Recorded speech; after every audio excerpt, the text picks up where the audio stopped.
I'm Morgan Ingram, 32 years old, an ER nurse and a single mother. 3 weeks ago, at my sister's wedding, in front of 200 guests, she grabbed the microphone and said, "My sister is a single mother, unwanted by anyone." The room laughed. My mother chimed in from her table, "She's a used product." My father covered his mouth to hide his smirk. My 5-year-old son, Ethan, was sitting right beside me, his small hand gripping mine, his eyes wide with confusion as he watched everyone laugh at his mother. But there was one person who didn't laugh, and what he did next changed everything. Before I tell you the rest, please take a moment to like and subscribe, but only if you genuinely want to hear this story. Where are you watching from? What time is it there? Drop a comment and let me know. To understand how things got to that point, I need to start from the beginning. Growing up in our 4-bedroom colonial in Greenwich, Connecticut, I learned early that there were two types of daughters in the Ingram household: the princess and the workhorse. Vivian was the princess.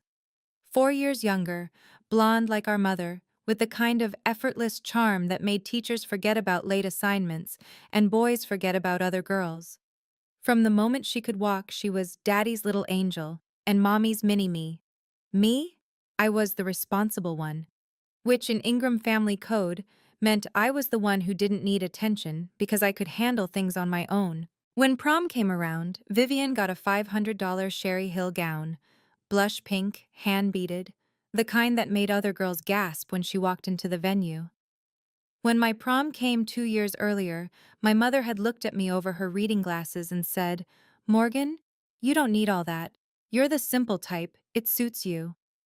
I wore a dress from the clearance rack at Macy's. $63. I still remember the price because I'd saved my babysitting money to buy it myself. Our bedrooms told the story too. Vivian had the corner room with the balcony overlooking the garden, white furniture, fairy lights strung across the ceiling like something out of a magazine. My room was at the end of the hall, next to the utility closet, furnished with hand-me-downs from our grandmother's estate. I didn't hate Vivian for any of it. How could I? She was just a kid benefiting from a system she didn't create. But I did wonder, sometimes late at night, what I had done wrong. What fundamental flaw existed in me that made my own parents look right through me. I didn't know then that this pattern would follow me all the way to her wedding day. I met Kevin at 24, during my second year as an ER nurse at Hartford General. He was a pharmaceutical sales rep, charming, confident, the kind of man who made you feel like the only person in a crowded room. We married a year later. My parents attended the wedding, but spent most of the reception talking about Vivian's upcoming internship at a prestigious PR firm in Manhattan. "She's going places," my mother kept telling the guests. "Both my girls are doing well, but Vivian, she's something special." At my own wedding reception, the marriage unraveled faster than I could have imagined. Kevin had a gift for making me feel small, questioning my choices, criticizing my appearance, isolating me from friends. By the time I discovered he was sleeping with his regional manager, I was 7 months pregnant and had lost most of my sense of self. The divorce was finalized when Ethan was 14 months old. I was 27, alone, working night shifts while my son slept at a daycare that charged by the hour. My mother's response to the news?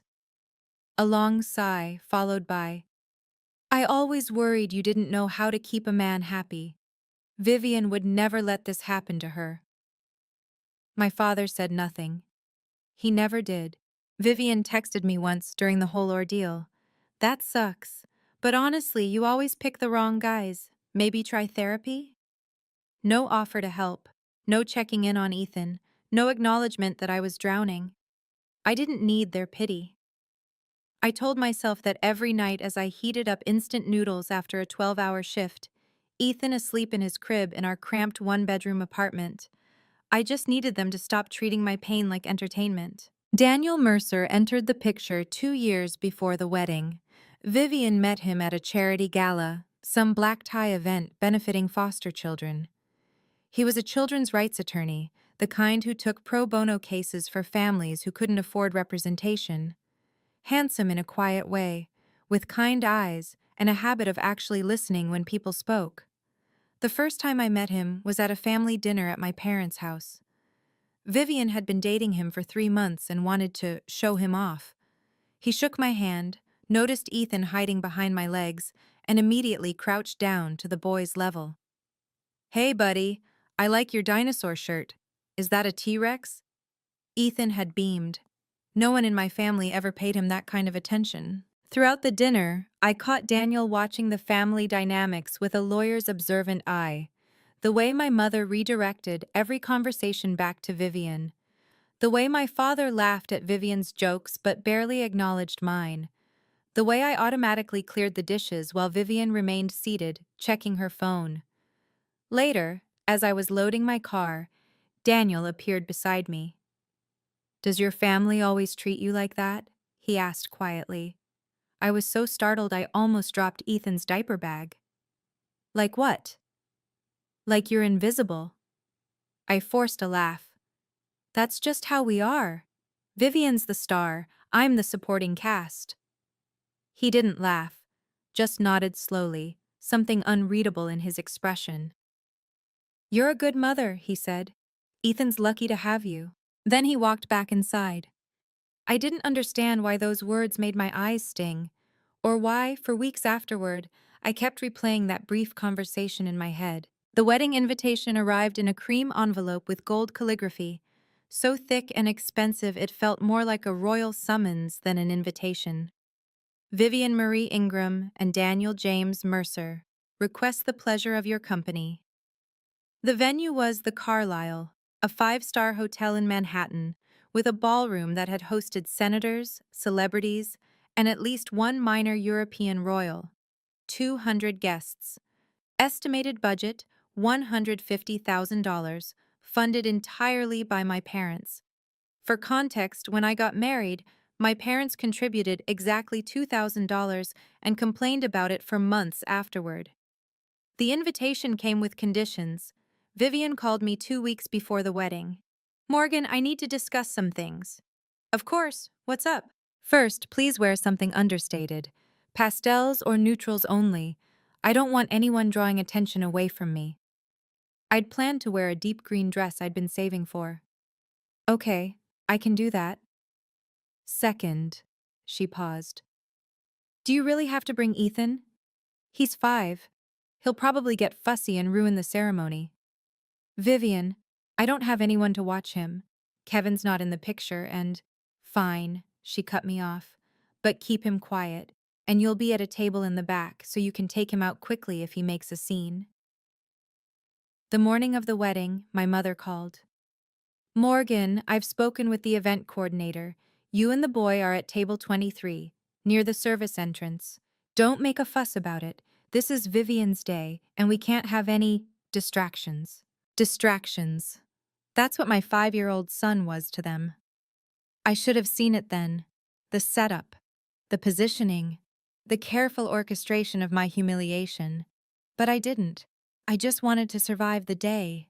The Carlisle ballroom was breathtaking, soaring ceilings dripping with crystal chandeliers, white roses cascading from every surface, a string quartet playing Vivaldi in the corner. The kind of wedding you see in bridal magazines, the kind that makes guests whisper about how lucky the couple must be. I wore a dove gray cocktail dress I'd found on sale. Modest, forgettable, exactly what Vivian had demanded. Ethan looked adorable in his little navy vest and khakis, his hair neatly combed, clutching my hand as we walked into the overwhelming grandeur. "Mommy, it's so pretty," he whispered, eyes wide. "It is, baby. Let's find our table." Table 23 was exactly where my mother had promised. Tucked in the far corner, half hidden behind a pillar, so close to the kitchen doors I could hear the catering staff shouting orders.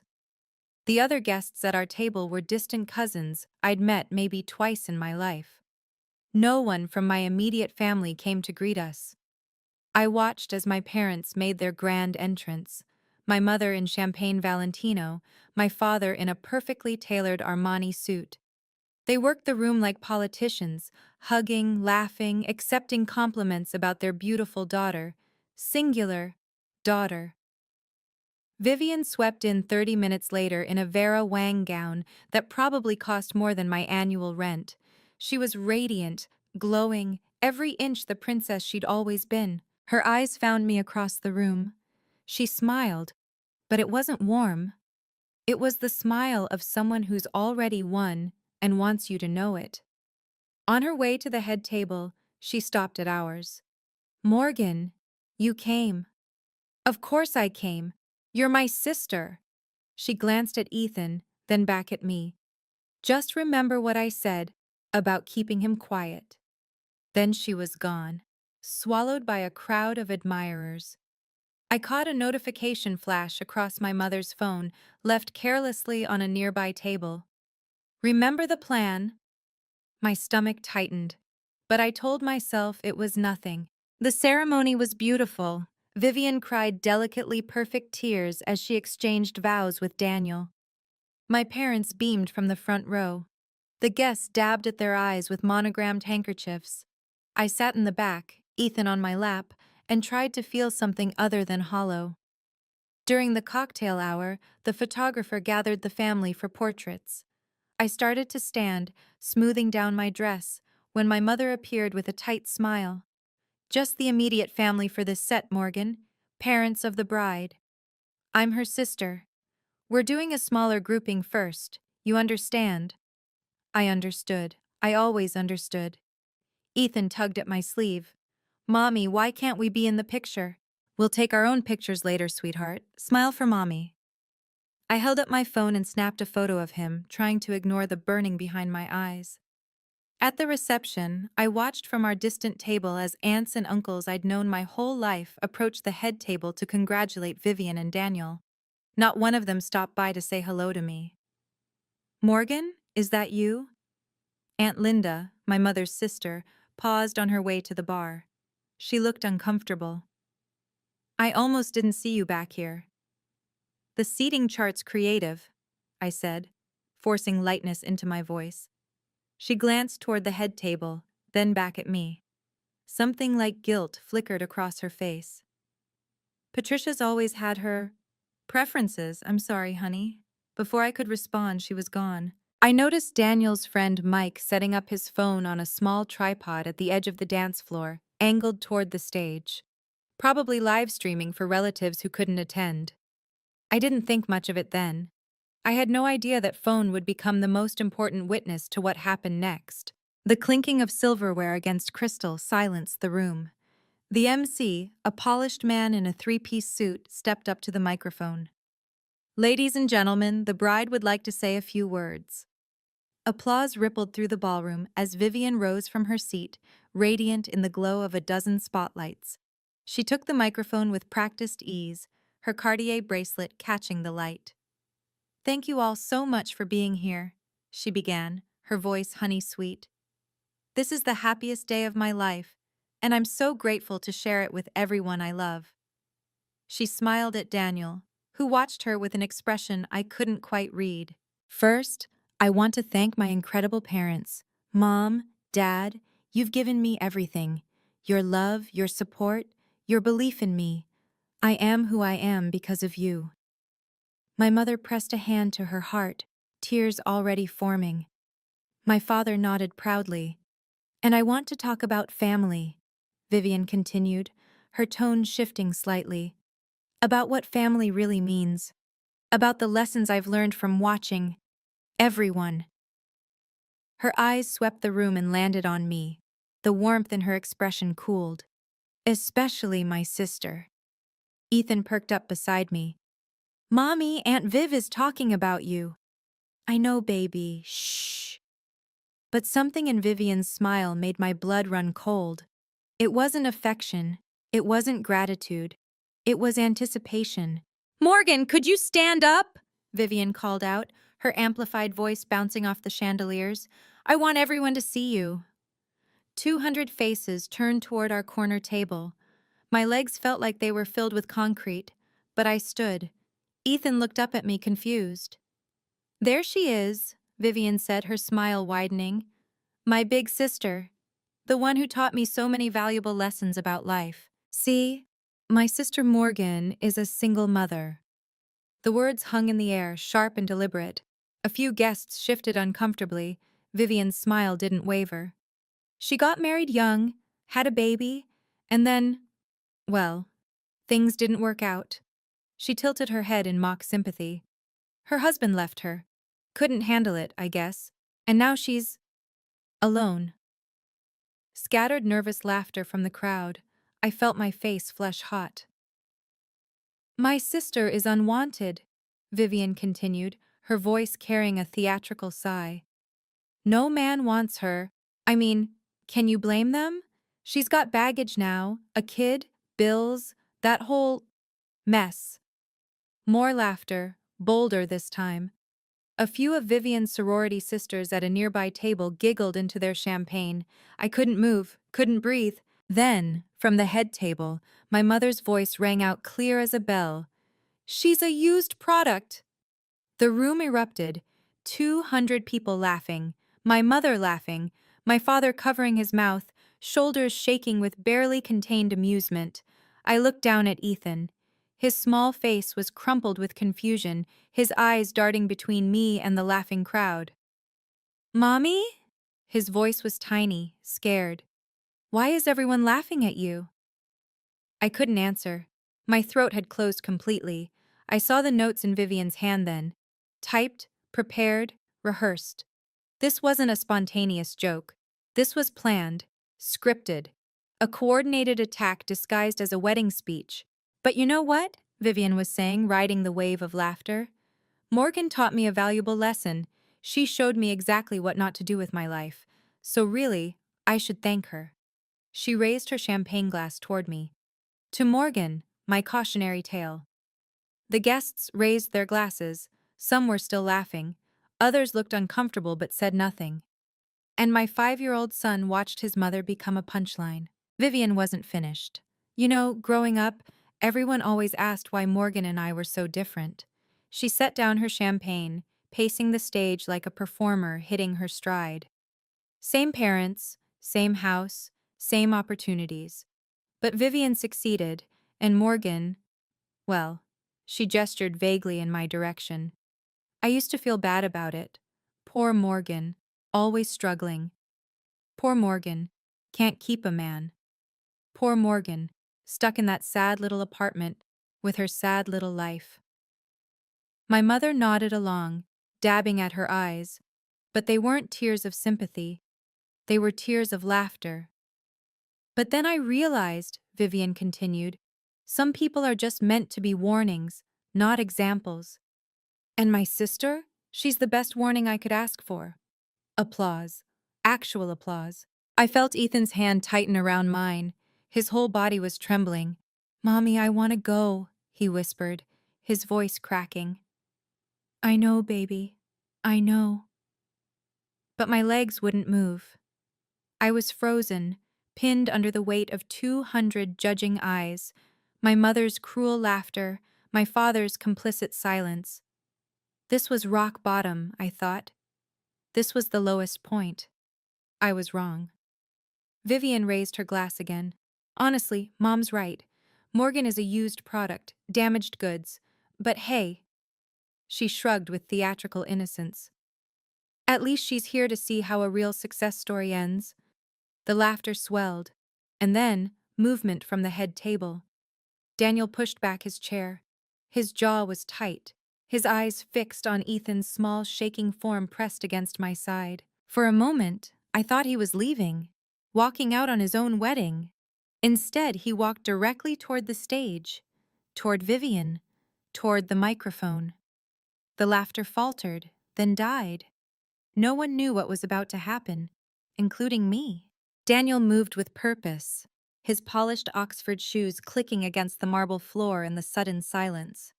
The string quartet had stopped playing. Guests froze mid-sip, mid-laugh, mid-whisper. Vivian's confident smile flickered. Daniel? Baby, what are you? He didn't answer, didn't even look at her. His eyes were locked on our table. On Ethan. My son had buried his face against my hip, his small shoulders shaking with silent sobs.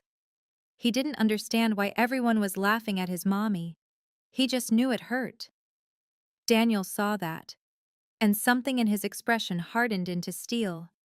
He reached the stage in 6 strides. Vivian was still holding the microphone, her smile frozen in confusion. "Daniel, sit down, I'm not finished with my—" He took the microphone from her hand.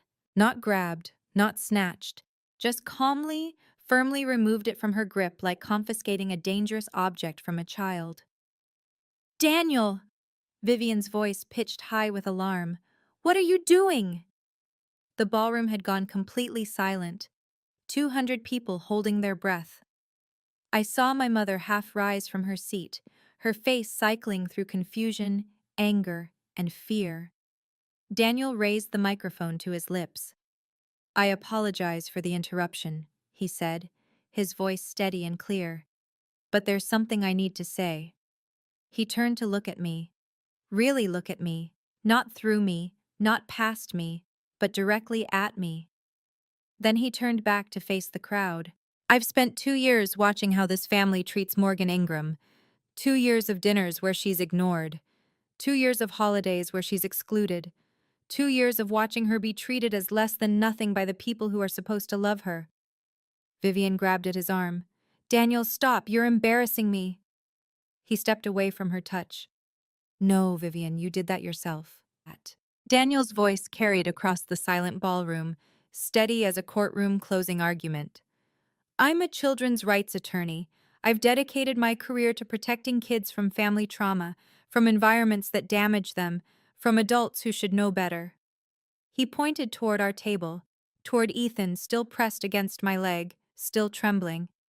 "That little boy is 5 years old. 5. And you just made him watch 200 adults laugh at his mother. You called her unwanted. You called her damaged goods. You called her a used product." His voice cracked with barely contained fury. "In front of her child." Silence. Absolute, ringing silence. My mother's face had gone pale. My father stared at his plate. "I've spent my whole life fighting against exactly this kind of cruelty," Daniel continued. "And I cannot, become part of a family that inflicts it." He turned to Vivian. She was frozen, her perfect makeup suddenly garish under the harsh lights, her carefully crafted facade crumbling in real time. "Daniel, please," she whispered, the microphone catching every word. "You're overreacting. It was just a joke." "A joke?" His laugh was hollow. "You planned this. You rehearsed this. You turned your own sister's pain into entertainment." He stepped back from her, creating a visible chasm between them. "I can't marry you, Vivian. I won't." The collective gasp from 200 guests was audible. "And one more thing." Daniel's eyes found Mike's phone, still recording on its tripod. "My cousin Mike has been live streaming this reception for family members in California who couldn't attend. About 50 people have witnessed exactly what kind of family I almost married into." He set the microphone down on the stage with a soft thud. "I'm sorry for the disruption to your evening," he said to the stunned guests. "The bar is still open. Please, enjoy." Then he walked off the stage. The dam broke. "Morgan!" My mother was on her feet, her Valentino gown swirling around her ankles as she stormed toward our table. Her face was twisted with rage, not at Vivian, not at herself, but at me. "What did you do?" she hissed, jabbing a manicured finger in my direction. "What did you say to Daniel? You ruined your sister's wedding." "Mom, I didn't. You've always been jealous of her." My mother's voice rose to a shriek that silenced the tentative murmurs beginning to ripple through the crowd. "You couldn't stand to see her happy, could you? You had to poison Daniel against her." Vivian had collapsed into her chair at the head table, mascara tracking down her cheeks. Her carefully constructed moment of triumph had shattered into a very public nightmare. My father appeared at my mother's side, his expression hard. "What did you tell him, Morgan? Behind our backs. What did you say?" "I didn't tell him anything. I barely spoke to him." "Liar!" Vivian's voice cut through the ballroom. She was standing now, her Vera Wang gown seeming to mock the disaster unfolding around her. "You've been trying to turn him against me since day one. You couldn't let me have one thing, could you? One perfect day." I felt the narrative shifting in real time. The guests who had been laughing minutes ago were now looking at me differently, not with sympathy, but with suspicion. She must have done something. Maybe the sister provoked this. Poor Vivian. I saw it happening. The rewriting of history right before my eyes. In a matter of minutes, I had transformed from victim to villain in the minds of 200 witnesses, and I realized, if I didn't leave right now, this would be my legacy. The jealous sister who destroyed her sibling's wedding. Forever. If you've ever been in a situation where you were blamed for something you didn't do, where people twisted the truth to make you the villain, comment "I understand, so I know I'm not alone in this." And if you want to know what I did next, like this video, that's how you tell me this story is worth finishing. Now, back to that ballroom. I looked down at Ethan. His face was red and blotchy from crying. His small hands were balled into fists against his chest. He was trying so hard to be brave, to understand why the world had suddenly become so loud and angry and scary. And in that moment, something shifted inside me. For 32 years, I had been the one who stayed quiet, the one who kept the peace, the one who absorbed every slight, every insult, every moment of being overlooked, because fighting back wasn't worth the drama. But this wasn't about me anymore. This was about my son watching his mother be torn apart and doing nothing. I stood up, not dramatically, not defiantly, just stood. Smoothed down my gray dress, lifted Ethan into my arms. "I didn't say anything to Daniel," I said, my voice calm and clear. "I didn't need to. He has eyes. He's watched you treat me like garbage for 2 years. And tonight he finally decided he couldn't live with it." My mother's mouth opened and closed like a fish. "You're lying," Vivian spat. "You've always been jealous, Morgan. Since we were kids. You can't stand that I'm better than you." I didn't argue, didn't defend myself. What was the point? Instead, I turned and began walking toward the exit. Behind me, I heard my mother's voice, shrill with desperation. "Morgan! You come back here and apologize to your sister right now." I didn't turn around. Ethan wrapped his arms around my neck, his wet cheek pressed against mine. "Mommy," he whispered, "are we going home?" "Yes, baby." "Good." A pause. "I don't like it here." "I know, sweetheart." I kissed his forehead as the ballroom doors loomed ahead. "Neither do I." The walk from table 23 to the ballroom exit was approximately 40 feet. It felt like 40 miles. I kept my back straight, my steps measured. Ethan clung to me, his face hidden against my shoulder. Around us, 200 guests sat in stunned silence, watching the drama unfold like a live theater performance they hadn't paid to see. I saw Daniel standing near the doorway. He wasn't fleeing the scene. He was waiting. When I reached him, he stepped forward, blocking the path just long enough to speak. "Morgan." His voice was quiet, meant only for me. "I'm sorry. I should have said something years ago. I should have—" "Don't apologize." I shifted Ethan on my hip. "You just saved my son from watching his mother be humiliated without anyone caring. That's more than anyone in my own family has ever done." He reached into his jacket pocket and produced a business card. Simple white cardstock, professional black text. Daniel Mercer, attorney at law, family and children's rights. "If you ever need anything, legal help, a reference, anything at all, call me. Pro bono. I mean it." I took the card and tucked it into my purse. "Thank you. For Ethan." Behind us, I could hear Vivian's voice rising in hysterics, my mother trying to calm her, my father issuing terse commands to the bewildered wedding planner. I didn't look back. I pushed through the ornate doors into the hotel corridor, my heels clicking on the marble floor. Ethan lifted his head as the noise of the ballroom faded behind us.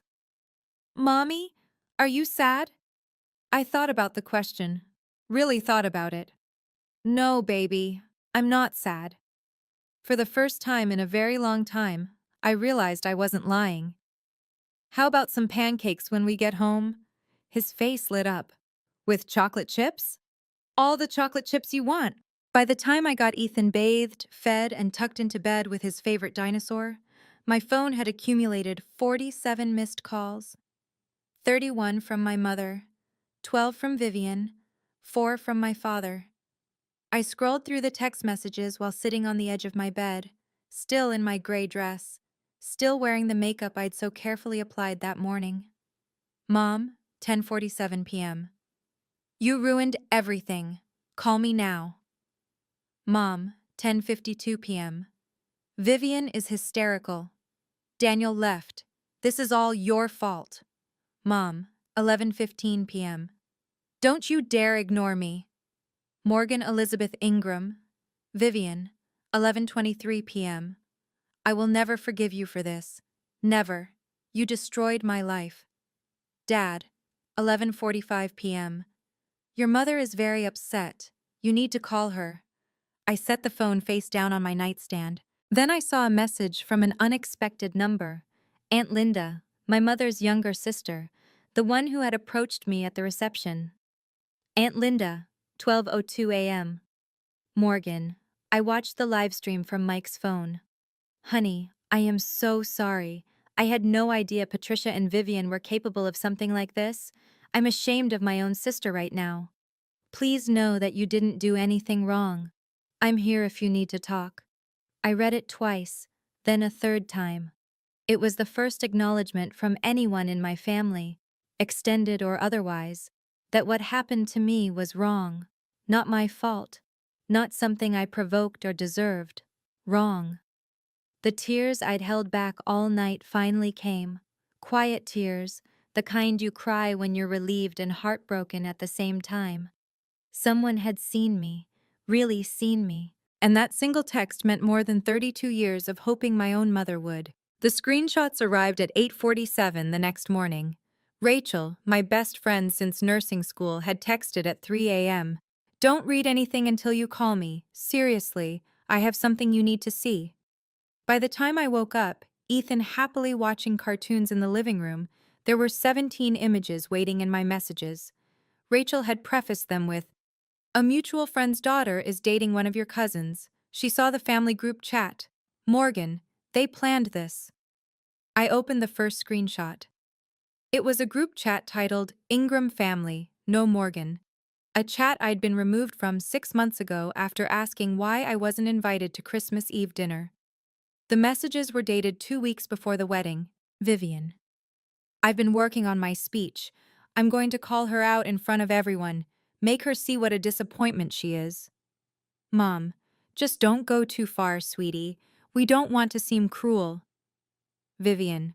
Mom, she deserves it. She shows up with that kid like she's not ashamed of her life choices. Someone needs to put her in her place. Mom. You're right. She's always been an embarrassment. Just make it funny. People love a good roast. Dad. Just don't mention me in it. Vivian. Trust me, she won't say anything back. She never does. I stared at the screen until the words blurred. They had planned it, orchestrated it. My mother had helped write the speech that called me a used product in front of 200 people. And my father, my quiet, passive father, had known and said nothing. Rachel's final message read, I'm so sorry, Morgan, but you needed to know. It wasn't spontaneous. It was a coordinated attack. She was right. I did need to know, because now I understood. There was nothing left to save. I sat with the screenshots for a long time. Ethan had fallen asleep on the couch, worn out from the chaos of the night before, his small chest rising and falling in peaceful rhythm. I watched him sleep and felt something settle inside me, something clear and cold and final. For 32 years, I had been chasing something that didn't exist. My mother's approval, my father's attention, my sister's respect. I had bent myself into impossible shapes, trying to earn love that was never going to come. I had accepted crumbs and called them enough. I had let them treat me like a placeholder, a supporting character in my own life story. And for what? so they could plan my public humiliation as a wedding gift to themselves? I closed the screenshots and opened a new document on my phone. I typed 2 words. No contact. That was it. No dramatic confrontation. No tearful phone call demanding explanations. No attempt to make them understand the depth of their betrayal. Just nothing. I would stop calling. Stop showing up to family events where I was only invited to be ignored. Stop hoping that someday, somehow, they would look at me and see someone worth loving. I wasn't going to announce it, wasn't going to give them the satisfaction of a scene they could spin into more evidence of my instability or jealousy. I would simply disappear from their lives the way they had always wanted me to. Quietly, completely, permanently. My phone buzzed with another call from my mother. I declined it and blocked the number. Then Vivian's. Blocked. Then my father's. Blocked. I looked at Ethan, still sleeping peacefully, and felt something unfamiliar loosen in my chest. Not anger, not grief, relief. "We're going to be okay, baby," I whispered to him. "I promise." They showed up 3 days later. I was just getting home from work, Ethan chattering happily about the finger painting he'd done at daycare, when I saw them standing on the steps of my apartment building. My mother in a cashmere coat, my father in his usual golf attire, both looking like they'd taken a wrong turn into the wrong neighborhood. "Morgan," my mother's voice was ice, "we need to talk." Ethan's grip tightened on my hand. "Mommy, why is Grandma here?" "I don't know, sweetheart. Go wait inside with Mrs. Patterson, okay? I'll be right there." My elderly neighbor had already appeared in her doorway, drawn by the tension in the hallway. She gave me a knowing look and held out her hand to Ethan. "Come on, honey, I just baked cookies." Once he was safely inside, I turned to face my parents. "You blocked our numbers," my mother said, her voice trembling with outrage. "After what you did to your sister, you blocked us?" "After what I did? You poisoned Daniel against Vivian. You destroyed her wedding. The venue is demanding full payment. The caterers won't refund a dime. Do you have any idea how much money you've cost this family?" I laughed. I couldn't help it. A sharp, bitter sound that made my mother flinch. "I didn't do anything, Mom. Vivian stood up and called me unwanted in front of 200 people. You called me a used product. Daniel made his own decision based on what he witnessed. It was a joke." My mother threw her hands up. "A harmless joke that you—" In front of my 5-year-old son. My voice dropped to a dangerous calm. "You humiliated me in front of Ethan. He asked me why everyone was laughing at his mommy." For the first time, something flickered in my mother's eyes, something almost like guilt, but it vanished as quickly as it came. "Vivian is devastated," my mother pressed on, her voice softening into what she probably thought was maternal concern. "Daniel won't return her calls. The wedding photos are ruined. She's talking about therapy, Morgan. Therapy. My baby girl. Then therapy might be exactly what she needs." My mother's face reddened. "How dare you? Mom." I held up a hand. "I'm going to say this once, and then I want you to leave." She fell silent, shock flickering across her features. In 32 years, I had never interrupted her. "I didn't poison Daniel against Vivian. I barely spoke to him. He made his choice because he watched how this family treats me, how you treat me, and decided he couldn't be part of it. That's not—" I'm not finished. The words came out steady, unflinching. "You planned that speech. I've seen the group chat screenshots. You helped Vivian decide exactly what to say. You knew she was going to humiliate me and you encouraged it." My mother went pale. My father shifted uncomfortably, suddenly fascinated by a scuff mark on the hallway floor. "Vivian is crying?" I continued. "Good. Maybe now she'll understand what it feels like. I've been crying since I was 12 years old, trying to figure out why my own mother looked at me like a disappointment." "Morgan, that's not fair. You called me a used product, Mom. In front of my child. In front of 200 people. And you're standing here asking me to apologize?" The silence stretched between us like a chasm. "I love you," I said quietly. "I've spent my whole life loving you and hoping you'd love me back. But I can't do this anymore. I won't raise Ethan in an environment where he learns that abuse is acceptable if it comes from family." I stepped toward my door. "Please leave. If you've ever had to set a boundary with someone you loved, even when it broke your heart, comment boundaries. So I know you understand. And if you want to hear what happened next, keep watching, because what I'm about to tell you proves something important. Sometimes walking away is the most powerful thing you can do. Let me take you back to that hallway." My mother's face cycled through a dozen emotions in 3 seconds: disbelief, rage, hurt, calculation, before landing on her weapon of choice: tears. "Morgan." Her voice cracked artfully. "You're going to regret this. When I'm gone someday, you'll wish you'd been a better daughter." The guilt trip, classic Patricia Ingram. A year ago, it would have worked. 6 months ago, it would have made me apologize. Even a week ago, I might have hesitated. But that was before she laughed at her own daughter being called worthless, before she added her own knife to the wound, before I watched my son's face crumble as his grandmother made his mother into a punchline. "Maybe," I said. "Or maybe I'll look back and know that I protected my child from the same damage you did to me." The door to Mrs. Patterson's apartment opened. Ethan peeked out, cookie crumbs on his chin. "Mommy, are you coming?" I smiled at him. A real smile, warm and sure. "Yes, baby, 1 minute." My mother lunged toward him, arms outstretched. "Ethan, sweetheart, come give Grandma a hug." I stepped between them, not aggressively but firmly. "No." The word hung in the air like a slap. "He's my grandson. And he's my son, and I decide who gets access to him." My father finally spoke, his voice gruff with discomfort. "Morgan, your mother is upset. Let's all just calm down and—" "Goodbye, Dad." I took Ethan's hand and guided him toward our apartment door. At the threshold, I turned back one last time. My mother was crying, real tears now, or close enough. My father stood helplessly beside her. "I'm not doing this to punish you," I said. "I'm doing this because I finally understand that I deserve better than what you've given me." Then I closed the door and locked it. The video spread faster than my mother could contain it.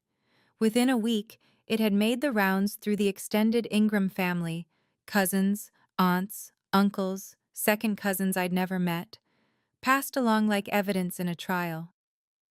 Aunt Linda called me on a Tuesday evening. "Morgan, I just got off the phone with your Uncle Robert in Sacramento. He saw the live stream. Well, he used words I won't repeat about your mother and Vivian. I didn't ask anyone to share it. You didn't have to. Mike sent it to his mother, who sent it to her bridge club, who sent it to everyone else. Honey, you know how family gossip works." I did.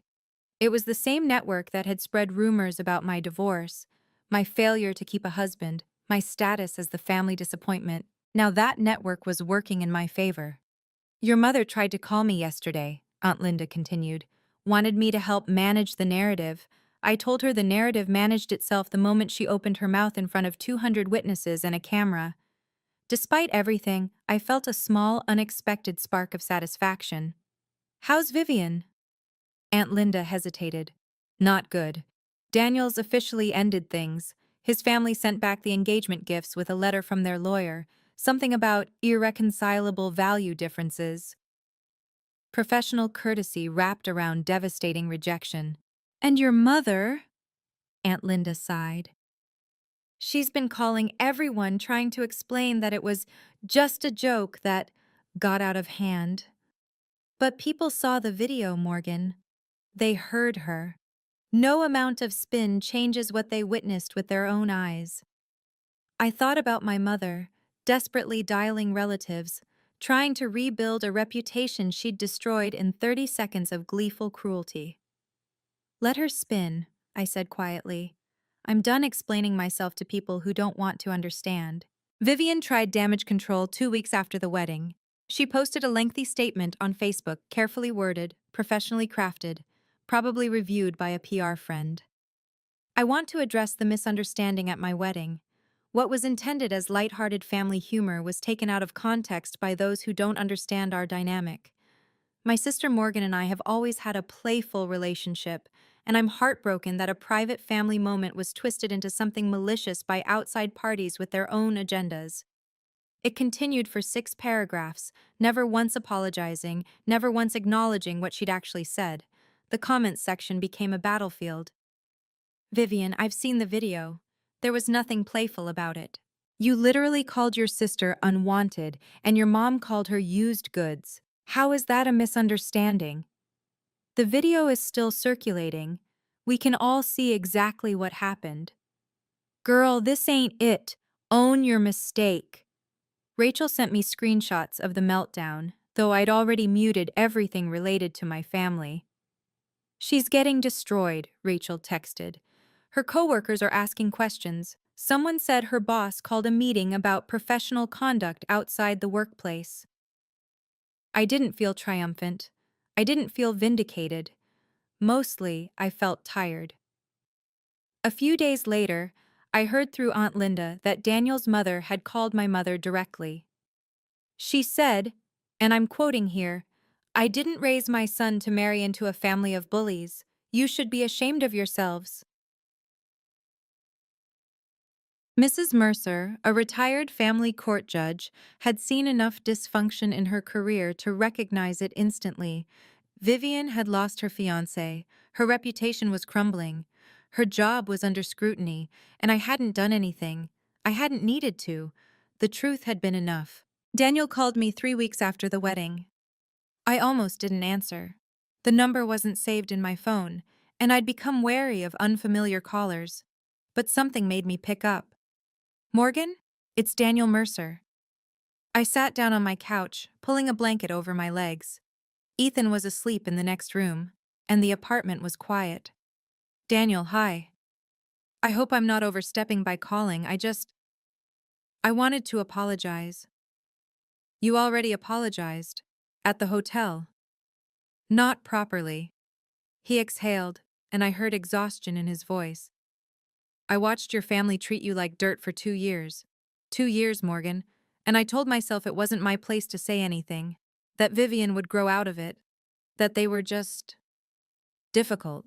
You didn't know how bad it was. I knew enough. His voice hardened with self-recrimination. I'm a children's rights attorney. I've built my career on recognizing toxic family dynamics, and I stood by and let it happen because I was in love with someone who didn't deserve that love. I didn't know what to say to that. The rawness of his confession left me speechless. That night, he continued, when I saw Ethan's face, God, Morgan, that little boy watching his mother be destroyed for entertainment, I couldn't stay silent anymore. You didn't just stay silent, you ended your own wedding. It was the right thing to do, the only thing. He paused. I meant what I said about legal help. If you ever need assistance with custody issues, or if your family tries to harass you, anything, I will help. No strings, no charge. Why? Because your son deserves to have someone in his corner, and so do you. I felt tears prick my eyes, but they weren't sad tears. Thank you, Daniel, for everything. 6 months passed. Strange how life rebuilds itself when you remove the people who kept tearing it down. I received a promotion at work, senior charge nurse, ER department. My supervisor called me into her office on a random Tuesday and said, Morgan, your patient satisfaction scores are the highest in the unit. You're calm under pressure, you're compassionate, and you're exactly the kind of leader we need. Congratulations. I cried in the bathroom afterward. Happy tears. The kind that sneak up on you when you're finally starting to believe you might be worth something. Ethan started kindergarten in September. He made friends quickly, a chatty little boy named Oliver, and a quiet girl named Sophie who shared his obsession with dinosaurs. His teacher sent home a note after the first month. Ethan is a joy to have in class. He's kind, curious, and always willing to help others. My apartment was still small, One bedroom, a kitchenette, creaky radiators, but it was ours. I hung Ethan's artwork on every wall, crayon dinosaurs and finger-painted rainbows, and a wobbly portrait labeled Mommy in purple marker. It looked like home. I started therapy. Once a week, 50 minutes, unpacking 32 years of being told I wasn't enough. Dr. Chen, a soft-spoken woman with kind eyes, helped me understand that the problem had never been me. You were the scapegoat in a family system that needed someone to blame, she explained during our third session. Your worth was never determined by their inability to see it. I also started dating again. Casually. Carefully. A nurse from the pediatric unit asked me to coffee, then dinner. Nothing serious, but the idea that someone might want to know me, the real me, felt revolutionary. For the first time in my life, I wasn't waiting for permission to be happy.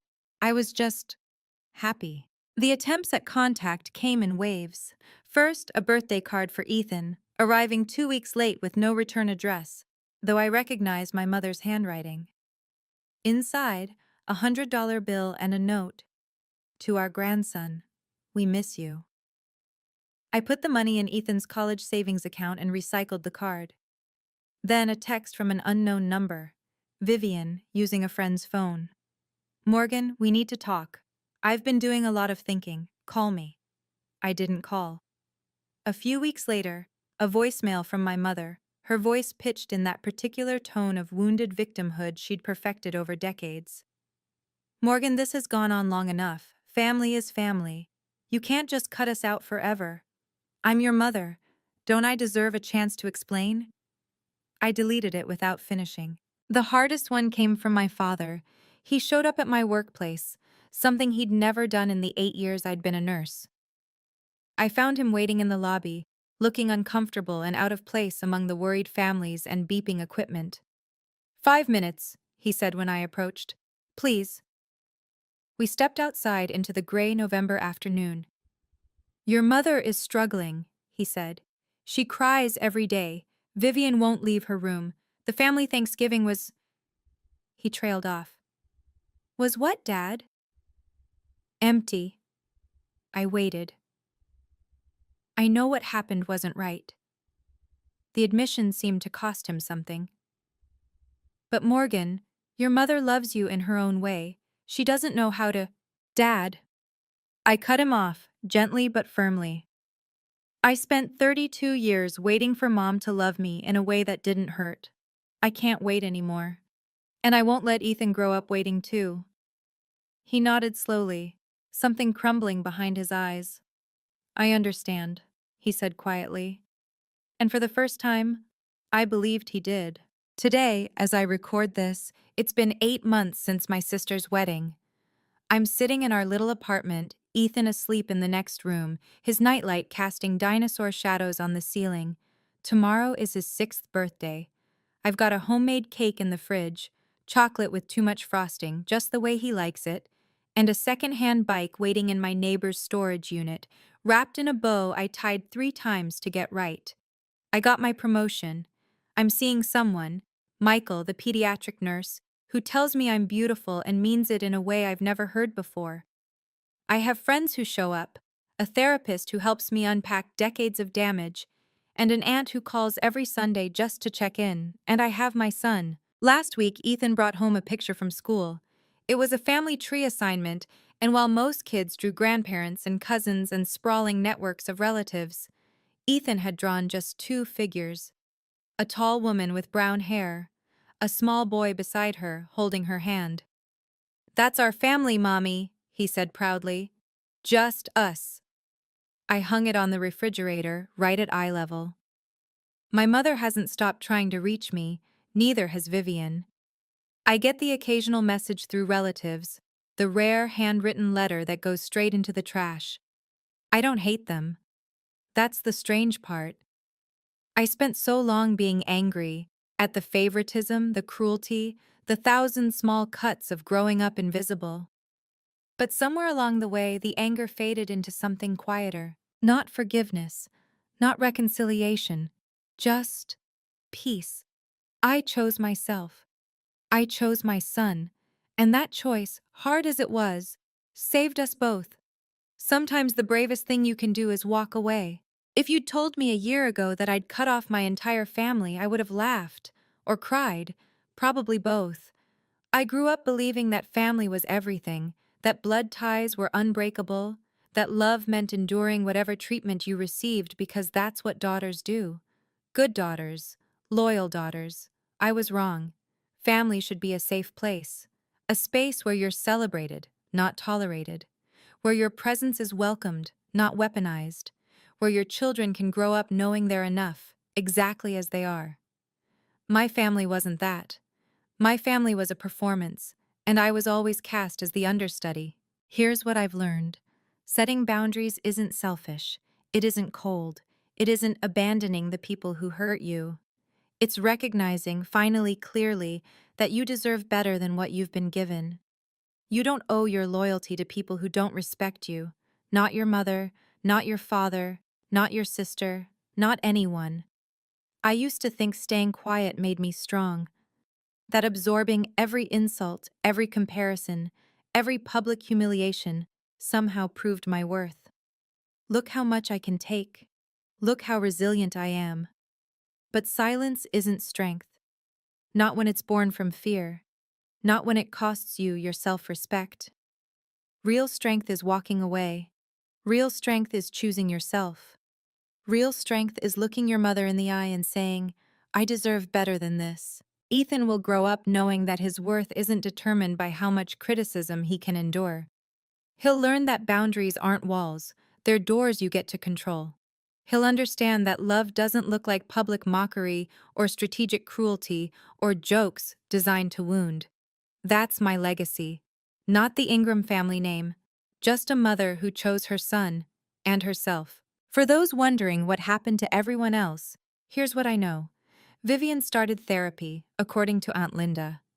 Real therapy, with a licensed professional, working through issues that apparently run deeper than anyone realized. I don't know the details, and I don't need to. I hope she finds whatever she's looking for. I hope she becomes someone capable of genuine kindness. But that's not my journey to witness. My mother continues to call me difficult and unforgiving to anyone who will listen. She's rewritten the narrative so thoroughly that some relatives believe the wedding incident was my fault, that I provoked Vivian, that Daniel was always unstable, that the whole thing was blown out of proportion. I don't correct them. The people who matter know the truth. My father sent me a text a few weeks ago, just 3 words. I'm sorry. No explanation, no excuses, no request to reconcile. I read it, sat with it for a long time. Then I put my phone down and went about my day. Maybe someday I'll respond. Maybe I won't. Healing isn't linear and forgiveness isn't a requirement. Aunt Linda has become the family I always needed. She drives down from Hartford every other month to take Ethan to the Children's Museum, loads me up with Tupperware of homemade soup, and never once pressures me to give your mother another chance. Family is who shows up, she told me once, over coffee in my cramped kitchen, not who shares your last name. She was right. Daniel Mercer sent Ethan a dinosaur encyclopedia for his birthday. No note, no strings, just a gift from someone who remembered a scared little boy and wanted to make him smile. Small kindnesses, they add up. They mean more than 200 laughing guests ever could. So that's my story. A wedding that became a funeral, not for a marriage, but for 32 years of trying to earn love that was never coming. A 5-year-old boy who taught his mother that some people are worth fighting for, and some aren't. A choice to walk away, not in defeat, but in victory. I'm not telling you this because I want pity. I stopped needing pity somewhere between the 47th missed call and the first morning I woke up without dreading my phone. I'm telling you this because I know I'm not alone. Some of you watching this have mothers who look through you, sisters who compete instead of celebrate, fathers who stay silent when they should speak up, family gatherings that feel like minefields. Some of you have already walked away. Some of you are still trying to figure out how, and some of you are still hoping, like I did for so long, that if you just try harder, love better, make yourself smaller, eventually they'll see your worth. They won't. Not because you're not worthy, because they can't. And that's not your failure to fix. Thank you for listening to my story. If it resonated with you, if you've ever had to set boundaries with someone you loved, ever had to choose yourself over family expectations, ever wondered if you were strong enough to walk away, please subscribe and hit that notification bell. I have more stories to tell, and I think some of them might help you too. Check out the description for another video about setting boundaries with toxic family members. And if you're comfortable, drop a comment. Have you ever had to cut someone off for your own peace? I'd love to hear your stories too. You're not alone in this. None of us are.